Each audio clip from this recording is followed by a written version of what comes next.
Ain't no question. Yo, I've been trying to tell him. Hey. Didier Drogba, una máquina en cuanto a goles se refiere, siendo el dolor de cabeza de la mayoría de los defensas anotando goles en lugares casi imposibles, convirtiéndose así en el delantero ideal para cualquier equipo. Pero hubo un momento en la historia y una acción donde Didier Drogba se convertiría en más que un héroe. Y no hablamos de goles, sino del día en el que Drogba detuvo una guerra, sí, una guerra en su propio país. Sobre esto y mucho más conoceremos en su historia a continuación. Nacido en Abiyán, capital de Costa de Marfil, el 11 de marzo de 1978. Tristemente, Drogba durante su infancia vivió en situaciones críticas. El desarrollo de su cuerpo cuando apenas era un infante fue retrasado con la malnutrición. A duras penas comía algo al día. Y además de lo físico, también esto afectó su desarrollo mental. Sus padres lucharon arduamente con sus trabajos humildes para alimentar a Drogba de la forma que necesitaba. Pero dada la grave crisis económica y social que atravesaba el país, no les alcanzó. Y bueno, como muchas otras familias más, se vieron en la dolorosa situación de enviar a su hijo a Francia para que consiguiera por lo menos sobrevivir. Allí se fue con su tío, quien practicaba el fútbol. Él se llamaba Michel Goba. Podríamos decir que allí fue el primer contacto que Drogba tuvo con una primera pelota de fútbol. No pasó mucho tiempo cuando, gracias a su tío, le cogió cariño a este deporte. Este se convertiría en su primer amigo. Unos meses después de que el pequeño Drogba llegara a Francia, sus padres en Costa de Marfil tomaron la decisión de que su hijo debería centrarse completamente en los estudios y no convertirse en un futbolista como lo hizo su tío. Sin embargo, las opiniones del tío eran diferentes. Quería ver que Drogba se convirtiese en el gran futbolista mundial que él no pudo ser. A pesar del desacuerdo de sus padres, podríamos decir que su tío fue su primer mentor y entrenador. Este le facilitó a Drogba su primera firma en una academia de fútbol en Francia. A los 15 años se convirtió en aprendiz de un club francés de segunda división. Allí viviría sus primeras frustraciones, ya que según los entrenadores, Drogba era de una fisiología muy débil. Como sabrán, esto se debe a la mala formación de niño por la mala alimentación. Allí se vio forzado a trabajar en pequeños empleos e invertirlo todo en proteínas y alimentos que lo ayudaran a crecer muscularmente. Esto además de ir un par de veces al gimnasio, cosa que lo ayudó a crear resistencia frente a los choques de cuerpo a cuerpo en el campo de juego. Pronto hizo su debut a los 18 años en un equipo de segunda división. Este era el Le Mans. Pasa el tiempo y el joven Drogba aún no consigue explotar su carrera. A los 21 años consiguió firmar un contrato profesional en la liga francesa con el Club Guingamp, anotando 17 goles en 34 partidos. Drogba aún tenía mucho por mostrar, pero ni todavía le llegaba su momento. En el año 2002 fue llamado por primera vez a la selección de fútbol de Costa de Marfil. Sus padres no podían creer que su propio país necesitase los servicios de su hijo en el campo de juego. Con orgullo, allí le dieron su aprobación para esta carrera en el fútbol. Curiosamente, luego de que sus padres le dieran la aceptación y bendición, fue allí que empezaron las buenas noticias para Drogba. En ese mismo momento fue contratado por el Olympique de Marsella.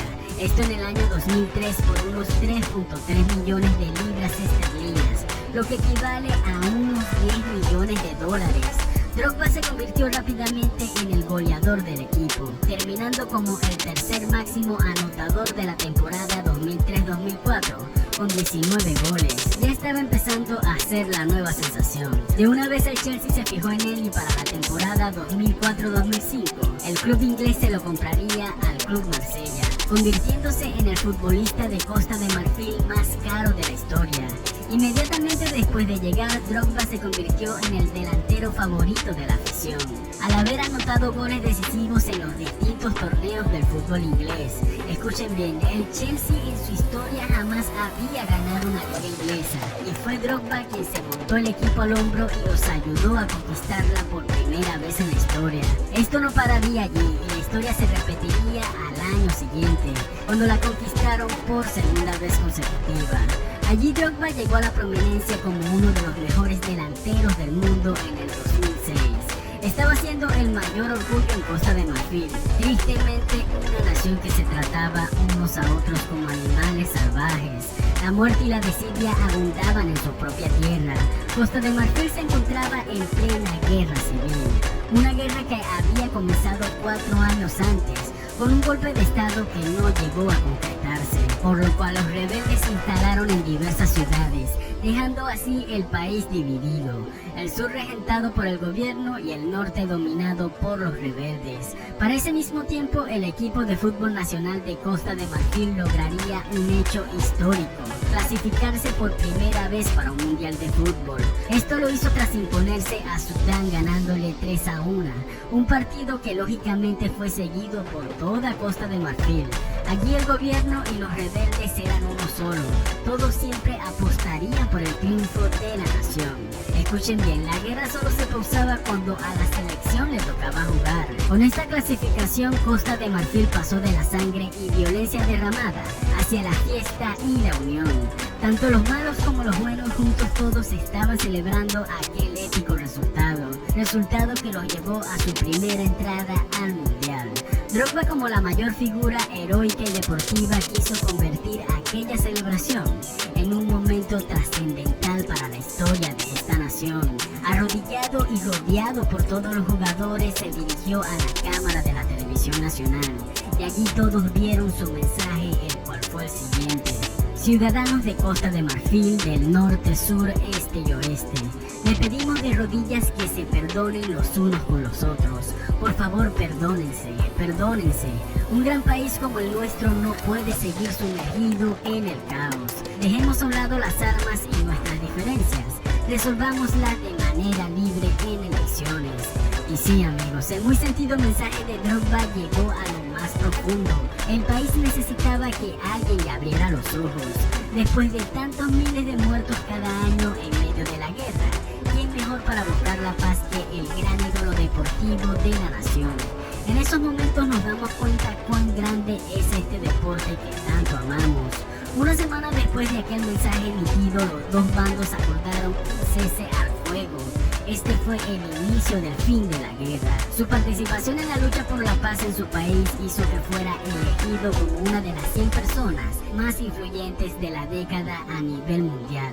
Esto fue emitido por la revista Times. Luego de cambiar la historia en su nación, Drogba regresa al Chelsea para retomar su carrera profesional. En la temporada 2006-2007, Drogba terminó como el máximo goleador de la liga inglesa. Siguió cosechando éxitos hasta que en el año 2009 vivió lo que para muchos en el fútbol se conoce como el mayor robo de la historia. Esto cuando el Barcelona elimina polémicamente al Chelsea en la semifinal de la Champions, impidiéndole a Didier Drogba alcanzar por primera vez la tan querida y deseada Copa Orejona. Pero la mala actuación del árbitro le impide el pase a la final, dejando pasar por alto jugadas como el penal que Dani Alves le comete a Malouda en el borde del área. 3 minutos después, a Vidal le jala la camiseta a Drogba. En el minuto 55 se vio otro claro penal que Yaya Touré le comete al imparable Drogba. A 12 minutos del final, Anelka se va al suelo ante el empujón de Yaya Touré. Y la más clara es la mano de Piqué dentro del área. Los aficionados del Chelsea y ni el mismo Drogba lo podían creer, pero por si fuera el colmo, en el minuto 95 hubo otra mano clara dentro del área y el árbitro no la cobra. Era de esperarse el enfado de todo el equipo y sobre todo de Drogba, señalando al árbitro a la cara que él es el responsable de esta eliminación, terminando diciéndole a las cámaras: esto es una vergüenza, esto es una jodida vergüenza.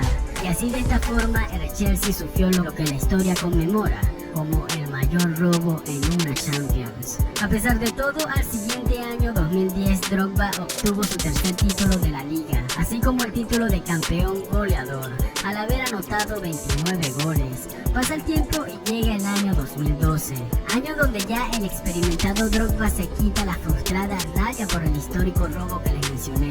Esto al proclamarse en ese año como campeón de la Champions, con el Chelsea tras ganar 4-3 en la tanda de penales al club alemán Bayern de Múnich. Al fin lo pudimos ver alzar su primera Copa Orejona. Tras 8 años brindados al equipo azul del Chelsea, Drogba, con los mejores términos, decide apartarse del club y buscar nuevos retos. Tiempo después confirma el fichaje por el club Shanghái en China, equipo en el que no duraría mucho ya que entró en crisis económica y decidieron soltar al jugador porque no le cumplirían con el salario. En enero del 2013 ficha por el Galatasaray de Turquía. Tras un año en el club turco, Drogba decide salir ya que no se sentía a gusto. De hecho, siendo sincero, siempre extrañó su verdadera casa. Por eso, el 25 de julio del 2014 se hace oficial su vuelta a Chelsea, consiguiendo ese mismo año ganar otra liga inglesa. Ya con 36 años encima, esto fue un gran logro para él. Luego, el 8 de agosto del 2014, Drogba anuncia su retiro de la selección de Costa de Marfil. Con una pesada e imborrable huella, Drogba dice adiós a la selección de su país. Esto para dejar sitio a los jóvenes y construir un equipo sólido para los próximos años. Sus últimas temporadas en el campo de juego las pasó en el fútbol de los Estados Unidos, donde probó suerte en el Club Montreal y luego en el Phoenix Racing, hasta que finalmente anunció su retiro en el año 2018, con nada más y nada menos que 40 años de edad. Tras más de 2 décadas de carrera, el histórico marfileño ha dejado una huella imborrable en las páginas de este deporte, sudando prácticamente sangre para cosechar cada uno de sus logros, casi convirtiéndose en un prócer o libertador de su propia nación, ayudándolos a conseguir la paz en medio de tanta anarquía.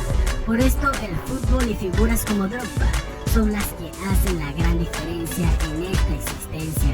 Esta ha sido la maravillosa historia de Didier Drogba.